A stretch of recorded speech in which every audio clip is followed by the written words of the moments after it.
What would you do if you discovered your husband had taken out a $500,000 loan in your name without your knowledge? Today on Her True Stories, we're sharing Ruth Wheeler's incredible journey from betrayal to triumph.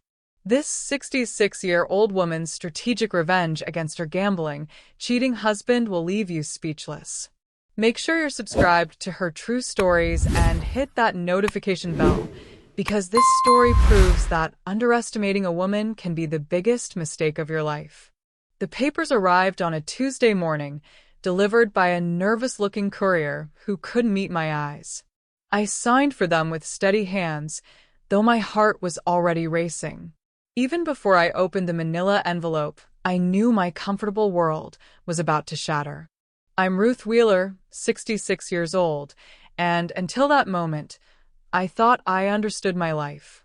For 38 years, I'd been married to Marcus Wheeler, a charming man with big dreams and an even bigger appetite for risk. We lived in a beautiful colonial home in Westchester County, New York, complete with manicured gardens and a view of the Hudson River that had once made me feel like the luckiest woman alive. Marcus ran Wheeler and Associates, a commercial real estate development company that had seen its share of ups and downs over the decades. As his wife, I'd learned to weather the storms, the late nights, the stressed phone calls, the feast or famine cycles that seemed to define our industry. I'd supported him through every venture, every setback, every triumphant comeback. What I hadn't known was that he'd been using my name, my credit, and my financial reputation as collateral for his increasingly desperate business deals. The documents in that envelope were from First National Bank, informing me that I was personally liable for a $500,000 business loan that was now in default. My signature was there, clear as day, on loan documents I'd never seen before in my life. I sank into my kitchen chair, the papers scattered across our granite countertop like the fragments of my shattered trust. The handwriting was mine, or rather, a perfect forgery of mine. Marcus had been practicing my signature for months, maybe years, perfecting it until even I had to look twice to tell the difference. My hands trembled as I reached for my phone to call him, but then I stopped. Something cold and calculating settled in my chest, a feeling I'd never experienced before. Instead of calling, I gathered the papers, placed them carefully back in the envelope, and walked to my home office. If Marcus thought he could destroy me financially and walk away unscathed, he was about to learn just how wrong he could be. That evening, Marcus came home with his usual flourish, expensive wine, takeout from our favorite Italian restaurant, and that charming smile that had won my heart nearly 4 decades ago. "How was your day, beautiful?" he asked, kissing my cheek as if nothing had changed. I served dinner in our dining room, using the good china we'd received as wedding gifts.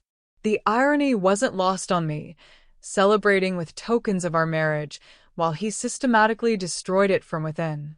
"Marcus," I said carefully, cutting my chicken piccata into precise pieces, "I received some interesting documents today." He froze for just a moment, his fork halfway to his mouth. "Oh, what kind of documents?" I could see him calculating, trying to determine how much I knew. His eyes darted to my face, searching for clues about my emotional state. "From First National Bank. About a loan. A rather substantial loan, actually." The color drained from his face, but he quickly recovered, setting down his fork and reaching for his wine glass. "Ruth, I can explain." "Can you?" I interrupted softly. "Can you explain how my signature appeared on loan documents I never saw? Can you explain how you put our home, our entire financial future, at risk without even consulting me?" He stood up abruptly, beginning to pace around the dining room like a caged animal. "The business was in trouble, Ruth. Real trouble. If I didn't get that loan, we would have lost everything anyway. I was protecting us. By forging my signature? By doing what needed to be done." His voice rose, and I saw a flash of the real Marcus, the desperate, selfish man hiding behind the charming exterior. You don't understand the pressure I'm under. The competition, the market conditions, the gambling debts. He stopped pacing. What? I pulled out my phone and showed him the screen. Bank statements, credit card bills, casino transaction records. Did you think I wouldn't find out about Atlantic City? About the private poker games? About the $200,000 you've lost in the past 6 months alone? Marcus slumped back into his chair, the fight going out of him. For a moment, I almost felt sorry for him. Almost. How long have you known? He asked quietly. About the gambling? 3 months. About the forged signatures and fraudulent loans? Since this morning. He looked up at me with something that might have been hope. Ruth, we can fix this. We can work together like we always have. The casino debt, I can pay that off with the development profits from the Riverside project. The loan, we'll refigure the terms, bring in some partners. No. The single word hung in the air between us like a blade. No, he repeated, as if he hadn't heard correctly. No, Marcus. We can't fix this. You destroyed that possibility the moment you decided my financial security was worth less than your gambling addiction. I stood up from the table, leaving my half-eaten dinner behind. I'll be sleeping in the guest room tonight. Tomorrow, I'm calling my attorney. As I walked toward the stairs, I heard him call after me, his voice taking on that wheedling tone he used when he was desperate. Ruth, you can't be serious. After 38 years of marriage, you're going to throw it all away over money? I paused at the bottom of the staircase and turned back to look at him. This man I'd loved, trusted, and supported for most of my adult life.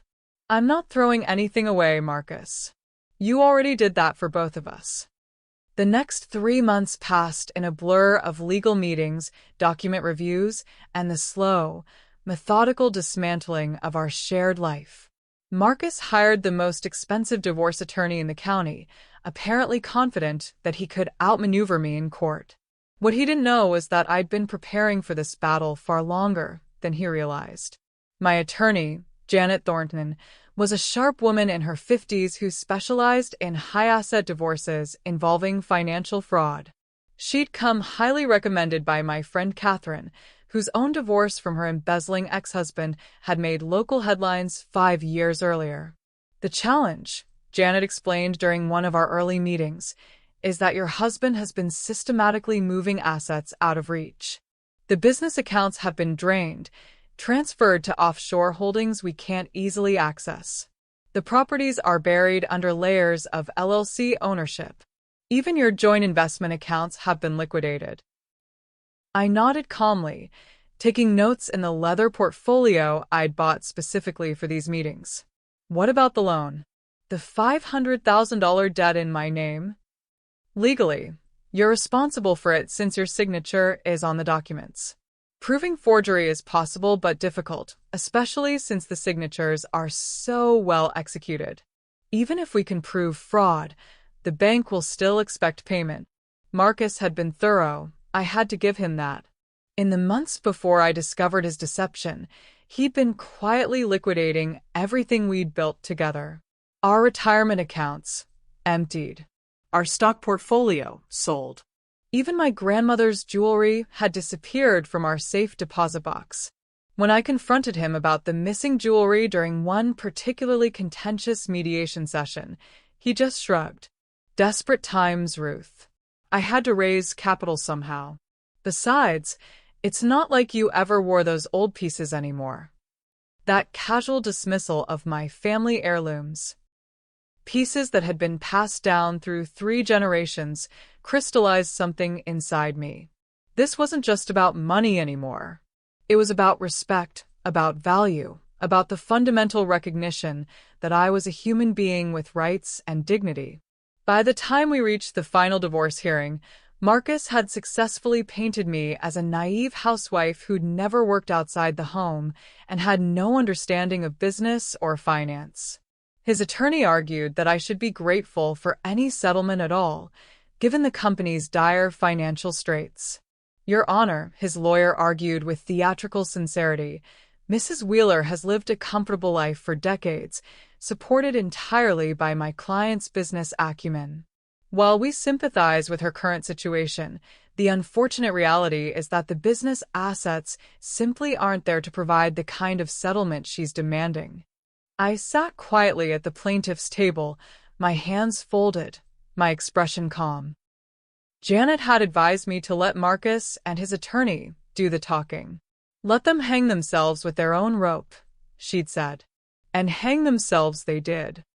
The final divorce hearing took place on a gray November morning that perfectly matched my mood. I dressed carefully, a navy blue suit that conveyed professionalism without ostentation, pearl earrings that had been my mother's, and my wedding ring, which I planned to remove for the final time when the judge signed our decree. Marcus arrived with his usual entourage, his attorney, his business partner, and his new girlfriend, a blonde woman barely half his age who worked as a marketing consultant for his company. The girlfriend, Brittany or Bethany, I could never remember, sat in the gallery wearing a designer dress that cost more than most people's monthly rent. I'd chosen to attend alone except for Janet. Something about facing this ending with quiet dignity felt important to me. The hearing itself was largely procedural. Asset division, spousal support, debt allocation, all the dry, legal language that reduces a lifetime of shared experiences to bullet points on a court document. When Judge Harrison asked about the $500,000 loan, Marcus's attorney was ready with his response. Your Honor, while Mrs. Wheeler claims the signatures were forged, our handwriting expert has concluded they're authentic. Furthermore, Mrs. Wheeler was aware of her husband's business dealings and had previously signed similar documents. This appears to be an attempt to avoid responsibility for debt incurred during the marriage. I felt Janet tense beside me, but I kept my expression neutral. We'd expected this argument. Additionally, the attorney continued, our forensic accountant has determined that the Wheeler family's total assets, including the family home, the business interests, and all liquid investments, amount to approximately $50,000 after outstanding debts are resolved. Given Mrs. Wheeler's limited earning capacity and the substantial debt burden, my client is generously offering to assume all business debts in exchange for retaining primary ownership of Wheeler and Associates. It was a masterful performance, designed to make me look like a gold digger trying to escape responsibility for debts I'd supposedly helped incur. When Judge Harrison asked if I had anything to add, I stood slowly and spoke clearly. Your Honor, I accept the proposed settlement as outlined by opposing counsel. The silence in the courtroom was deafening. Janet shot me a startled look, but I'd already made my decision. This wasn't the battlefield I'd chosen for my war. Very well, Judge Harrison said, clearly surprised by the lack of drama. The decree of divorce is granted, with asset and debt division as agreed upon by both parties. As we gathered our documents, Marcus approached me with a smirk that I'd grown to despise over the past few months. I have to admit, Ruth, I'm surprised. I thought you'd put up more of a fight. I looked at him calmly. This man who'd shared my bed for nearly 4 decades and had apparently learned nothing about who I really was. Sometimes the smartest strategy is knowing when not to fight, I replied. His grin widened. Well, I appreciate you being reasonable about this. Look, once everything settles down, maybe we can. Marcus, I interrupted gently, let me ask you something. In all the years you've known me, have you ever seen me make a truly stupid decision? His smile faltered slightly. What do you mean? I mean exactly what I said. You've known me for 38 years. Have you ever seen me do something genuinely foolish when it came to matters of importance? He was quiet for a moment, thinking. No, I suppose not. Then why would you assume I'm starting now? Before he could respond, I walked away, leaving him standing in the courthouse hallway with that puzzled expression on his face. But as I pushed through the courthouse doors, I heard his laughter echoing behind me, loud, cruel, and triumphant. Face it, Ruth, he called out, his voice carrying across the marble lobby. "You don't have a dime to your name. 38 years of marriage, and you're walking away with nothing." I didn't turn around. I didn't respond. I simply walked to my car, got in, and drove home to the small apartment I'd been renting since the separation began. I said nothing because I didn't need to. Marcus had just made the biggest mistake of his life, and he didn't even know it yet. The apartment I'd rented was a modest two-bedroom unit in a quiet complex about 20 minutes from our old house. Nothing luxurious, but clean and comfortable, with large windows that let in plenty of natural light. I'd furnished it simply. Pieces from IKEA, some artwork from local artists, plants that I tended carefully each morning. For the outside world, it looked like the temporary housing of a newly divorced woman starting over with limited means, which was exactly the impression I wanted to create. In reality, that apartment was my command center. The second bedroom had been converted into an office where I spent my days managing what Marcus didn't know existed, the real Wheeler fortune. While he'd been busy embezzling from joint accounts and business holdings, I'd been quietly building a separate financial empire that existed entirely outside his knowledge or reach. It had started 15 years earlier when my father passed away and left me a substantial inheritance. Instead of adding it to our joint accounts as Marcus had suggested, I consulted with a financial advisor who specialized in asset protection for high-net-worth individuals. "Mrs. Wheeler," she'd explained, "there are legal ways to maintain financial independence within a marriage. Given your husband's business ventures and appetite for risk, it might be wise to create some insulation." I'd taken her advice to heart. Over the years, I'd funneled my inheritance and the profits from some shrewd personal investments into a complex web of trusts, offshore accounts, and holdings companies. Every transaction was completely legal, properly documented, and carefully structured to remain separate from the marital assets that Marcus knew about. By the time our divorce was finalized, I controlled approximately $3.2 million in assets that were entirely mine. Investments in blue-chip stocks, municipal bonds, real estate investment trusts, and even a small stake in a tech startup that had recently gone public. But Marcus knew none of this. To him, I was the financially naive housewife who'd never worked outside the home and had no head for business. In the days following our divorce hearing, I maintained my routine. I grocery shopped with coupons, bought generic brands, drove my 10-year-old Honda Civic, and generally lived like someone watching every penny. Meanwhile, I monitored Marcus's situation with the careful attention of a predator watching wounded prey. Wheeler and Associates was bleeding money. The Riverside development project he'd been so confident about had hit regulatory snags. 3 of his major investors had pulled out after learning about the company's debt situation. His business partner, the same one who'd sat smugly in the courtroom, was already putting out feelers about dissolving their partnership. Most importantly, the $500,000 loan he'd taken out in my name was coming due, and he didn't have the cash to pay it. I gave him exactly 1 week to realize the scope of his mistake. The call came on a Wednesday evening, exactly 7 days after our divorce was finalized.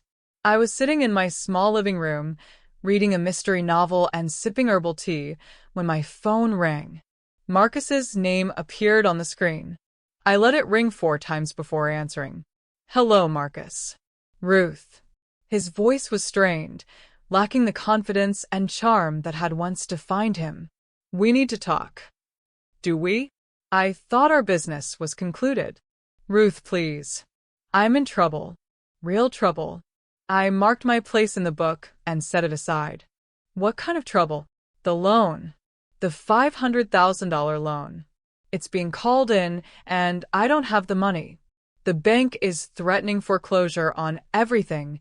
The business, the house, everything." I see. "And how does this concern me? As I recall, you were quite clear in court that the business debts were your responsibility now. But it's your signature on the loan documents, your credit that guaranteed it. If I default, they'll come after you next. I was quiet for a long moment, letting him stew in his own panic. Marcus, I said finally, you've spent the last 6 months telling everyone who would listen that I'm financially naive and have no understanding of business matters. You convinced a judge that I'm essentially helpless without your support. Why would you think I'd have any solution to a problem that apparently has you stumped? Because. He paused, and I could practically hear the wheels turning in his head. Because you're smarter than I gave you credit for. Am I? Ruth, I know I made mistakes. I know I hurt you. But we were married for 38 years. That has to count for something. I'm asking. No, I'm begging you. Please help me figure this out. The desperation in his voice was almost pitiable. Almost. What exactly are you asking me to do? I don't know. Use some of your inheritance money, maybe? Or help me negotiate with the bank. You always were good with people, good at finding solutions when things looked impossible. Marcus, what inheritance money? You cleaned out all our joint accounts, remember? According to your own attorney, I walked away from our marriage with essentially nothing. But surely you have something saved up. Some emergency fund, or… Even if I did, I interrupted. Why would I use it to bail out the man who forged my signature, stole my family jewelry, and publicly humiliated me in court? The line was quiet for so long I thought he might have hung up. Because, he said finally, his voice barely above a whisper, if I go down for this, I'm taking you with me. That loan is in your name, Ruth. Your credit, your collateral. If I can't pay it, they'll come after you for every penny. And there it was, the threat I'd been waiting for. The final revelation of who Marcus Wheeler really was beneath the charm and the promises. I see, I said calmly. So let me make sure I understand. You're asking me to help you, because if I don't, you'll let me be destroyed by the debt you created in my name without my knowledge or consent. Ruth, Thank you for clarifying that, Marcus. It's helpful to know exactly where we stand. What's that supposed to mean? It means, I said, standing up and walking to the window of my small apartment, that you have 24 hours to figure out your situation. After that, I'm going to stop being quite so accommodating. Ruth, wait. I hung up the phone and immediately called Janet Thornton. Janet, it's Ruth Wheeler. Are you available to meet tomorrow morning? I think it's time we discussed phase 2 of our strategy. The next morning, I dressed more carefully than I had in months. Instead of my usual jeans and sweater, I chose a tailored black dress, professional heels, and the pearls my grandmother had given me, the ones Marcus thought he'd pawned. Janet met me at the downtown offices of Thornton and Associates, her expression curious. She'd been patient with my unorthodox approach to the divorce proceedings, trusting that I had a larger strategy, even when she didn't understand it.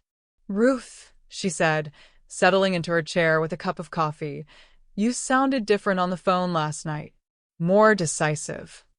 I am. It's time to show her hand.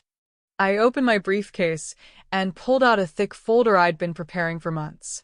Janet, remember when you said proving the forged signatures would be difficult, but not impossible? Yes, but the cost of forensic analysis and expert witnesses would be substantial, and even then. What if I told you I had video evidence of Marcus practicing my signature? Janet's coffee cup stopped halfway to her lips. Excuse me? I slid a tablet across the desk and pressed play. On the screen, Marcus appeared, sitting at his desk in our home office, methodically copying my signature from various documents. The timestamp showed it was from 3 months before the loan documents were signed. How did you? I installed security cameras in the house after some valuable items started disappearing, I explained. Initially, I thought we might have had a break-in. Instead, I discovered my husband was stealing from me and practicing financial fraud. Janet stared at the screen as Marcus continued his forgery practice, completely unaware he was being recorded. This is, she began. Enough to prove fraud, yes. But there's more.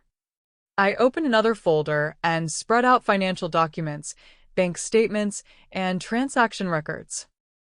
For the past 15 years, I've been maintaining completely separate finances that Marcus knew nothing about. The inheritance from my father, some smart investments, and the profits from a small business I've been running online. All completely legal, all properly documented, all mine. Janet picked up one of the statements, her eyes widening as she saw the numbers. Ruth, this shows assets of over $3 million. $3.2 million, to be precise. But in court, you said. I said nothing. I let Marcus and his attorney make assumptions, and I didn't correct them. There's no legal requirement to disclose assets that were never marital property to begin with.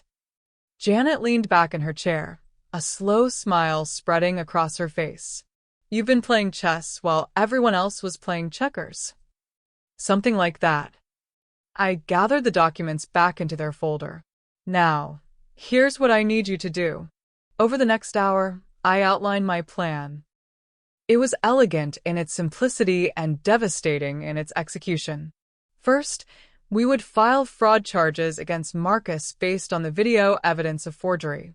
The criminal charges would be serious enough to warrant freezing his assets pending investigation.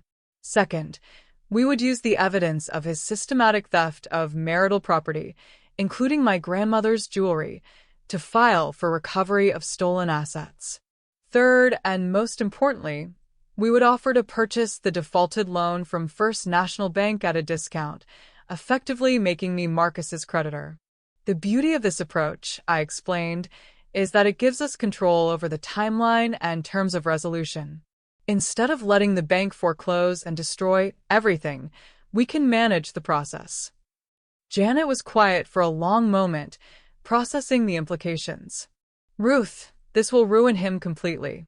His business, his reputation, potentially his freedom if the fraud charges stick. Yes, I agreed calmly. It will. And you're okay with that? I thought about the question seriously. Was I okay with destroying the man I'd once loved? Was I okay with using my intelligence and resources to systematically dismantle his life the way he'd tried to dismantle mine? Janet, for 38 years, I supported Marcus through every venture, every setback, every dream. I trusted him with my financial security, my emotional well-being, and my future. In return, he stole from me, lied to me, and tried to leave me holding the bag for his debts while he started a new life with a woman half his age. I paused, looking out the window at the city bustling below. But more than that, yesterday, he threatened me. He told me that if I didn't help him, he'd let me be destroyed by the debt he created in my name. That's not the behavior of someone who made mistakes. That's the behavior of someone who sees me as nothing more than a resource to be exploited. I looked back at Janet, my voice steady and clear. So, yes, I'm okay with it. Sometimes the most merciful thing you can do for someone is to let them experience the full consequences of their choices. Janet nodded slowly. All right then, let's begin. The first domino fell on Friday morning when federal agents arrived at Wheeler and Associates with a search warrant. I wasn't there to see it, but Marcus's secretary, who'd always been fond of me, called to give me a play-by-play. Mrs. Wheeler, you should have seen his face when they walked in with those boxes, she whispered into the phone. Agent Rodriguez announced they were investigating bank fraud, and Mr. Wheeler just went white as a sheet. How is he handling it? Not well. He's been on the phone with his lawyer for 2 hours. Oh, and that girlfriend of his? She disappeared the minute the FBI showed up, packed up her desk, and left without a word. I made appropriate sympathetic noises, but internally I was satisfied. Nothing exposed fair-weather relationships quite like federal criminal charges. The second domino fell Monday morning when the bank received our offer to purchase Marcus's defaulted loan. Janet had been brilliant in her negotiation. We'd offered to buy the debt for 60 cents on the dollar, saving the bank the cost and hassle of foreclosure, while giving us complete control over the asset recovery process. By Tuesday, I legally owned the $500,000 debt that Marcus owed, along with all the collateral securing it, which meant I now owned his business. Marcus called me Wednesday evening, his voice hollow with shock and disbelief. "Ruth, what have you done?" "I've protected my interests, Marcus. Just like you taught me to do." "Protected your interests? You destroyed me. The FBI, the fraud charges, buying my debt. This is revenge, pure and simple." "Is it?" I asked mildly. "Or is it just good business? You always said I didn't understand finance. I thought I'd try to learn." "This isn't you, Ruth. This cold, calculating behavior, it's not who you are." I laughed, a sound with no humor in it. "You're right, Marcus. This isn't who I was. But it's exactly who I needed to become to survive what you did to me." "Ruth, please. We can work something out. I'll sell everything, pay you back every penny." "With what?" "According to your own testimony in court, you don't have any significant assets. Remember? You spent months convincing everyone that you were barely solvent." The silence stretched between us. "What do you want?" he asked finally. "I want what you owe me. The $500,000 you borrowed in my name, plus interest, plus penalties for late payment. I also want the return of my grandmother's jewelry and compensation for the other personal property you stole from our marriage." "Ruth, you know I don't have that kind of money." "Then I guess you'll need to be creative. You have 30 days to present me with a payment plan, or I begin foreclosure proceedings on all collateral securing the debt." "Which includes the business?" "Yes." "And the house?" "Yes." "Ruth, you'll destroy everything we built together." "You already did that. I'm just cleaning up the mess." After I hung up, I poured myself a glass of wine. Not the cheap stuff I'd been buying for appearances, but a nice Pinot Grigio from my private reserve, and sat down to review the business records Janet had obtained through discovery. Wheeler and Associates was actually worth more than Marcus had led everyone to believe. Buried under the debt and creative accounting were some genuinely valuable assets, prime development rights, long-term contracts, and a reputation in the industry that could be salvaged with proper management. With some restructuring and competent leadership, it could actually be quite profitable. I made a note to schedule a meeting with Marcus's business partner. It was time to discuss the future of Wheeler and Associates, and whether there was room in that future for Wheeler himself. The meeting with David Chen, Marcus's business partner, took place the following week at a neutral location, the conference room at Janet's law firm. David arrived looking nervous and defeated, clutching a briefcase that probably contained every financial document related to their partnership. "Mrs. Wheeler," he said, standing when I entered the room, "I want you to know that I had no idea what Marcus was doing with the forged signatures and the—" I raised a hand to stop him. "David, I'm not here to assign blame or discuss the past. I'm here to talk about the future."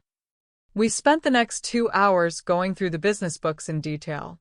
As I'd suspected, Wheeler and Associates had potential if it was properly managed and freed from Marcus's gambling debts and questionable decision-making. "Here's what I'm proposing," I said finally. "I'm willing to restructure the debt and maintain the business as a going concern, but there will be conditions." David nodded eagerly. "Whatever you need. First, Marcus is out. Completely. He'll surrender all ownership interests and have no operational role going forward." "I understand." "Second, you'll need to bring in a qualified CFO to oversee all financial operations. Someone with forensic accounting experience who can ensure this kind of situation never happens again." "Absolutely." "Third, I want complete transparency. Monthly financial reports, quarterly audits, and approval authority over any transactions above $50,000. David was quiet for a moment, processing the implications. "Mrs. Wheeler, what you're describing sounds more like a takeover than a restructuring." "That's exactly what it is," I said calmly. I'm taking over the business that my husband used my credit to finance. The only question is whether you want to be part of the solution or part of the liquidation. He signed the partnership agreement that same afternoon. 3 days later, Marcus showed up at my apartment unannounced. I watched through the peephole as he stood in the hallway, looking older and more defeated than I'd ever seen him. His usually immaculate appearance was disheveled, wrinkled shirt, unshaven face, the desperate look of a man who'd finally realized he was trapped. I opened the door, but didn't invite him in. "Hello, Marcus." "Ruth, we need to talk." I thought we'd covered everything in our previous conversations. Please. Just 5 minutes. Against my better judgment, I stepped aside and let him enter. He walked into my small living room and looked around with barely concealed surprise. "This place is nice," he said, as if he'd expected to find me living in squalor. "It serves my needs." He turned to face me, and I saw something I'd never seen before in his eyes. Genuine fear. "Ruth, the FBI is building a case. My lawyer says they have video evidence of me forging your signature." "Do they?" "You know they do. You're the one who gave it to them." I didn't deny it. There was no point. I could go to prison, Ruth. Real prison. 5 to 10 years for bank fraud. Yes, you could. Is that what you want? To see me in prison? I considered the question seriously. Did I want to see Marcus behind bars? The man I'd once loved, despite everything he'd done? "What I want," I said finally, "is for you to take responsibility for what you've done. Not just to me, but to David, to your employees, to everyone whose lives you've damaged with your selfishness and lies." "I am taking responsibility. I'm here, aren't I? I'm trying to make things right. Are you? Or are you here because you finally realized that I'm not the helpless victim you thought I was?" His shoulders sagged. "When did you become so hard, Ruth?"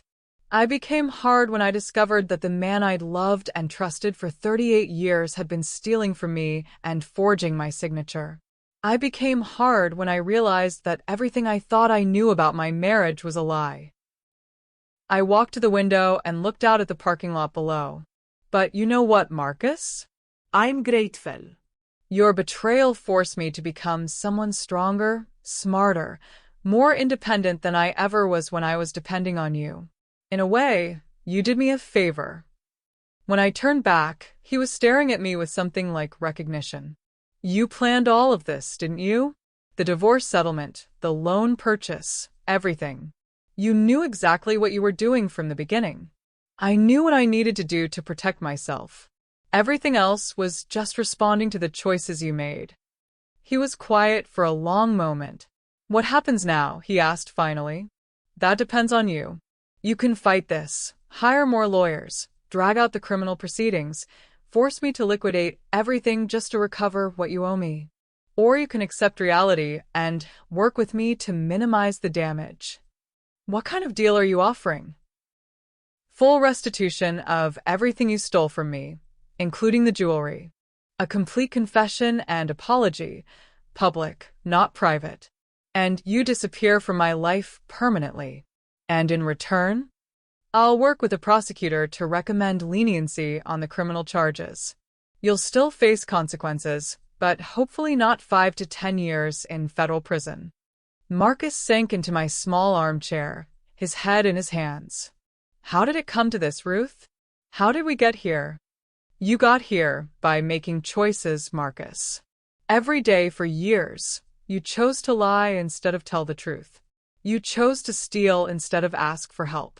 You chose to risk everything we'd built together rather than face your problems honestly." I sat down across from him, this man who had once been the center of my world. "I got here by finally choosing to value myself enough to fight back."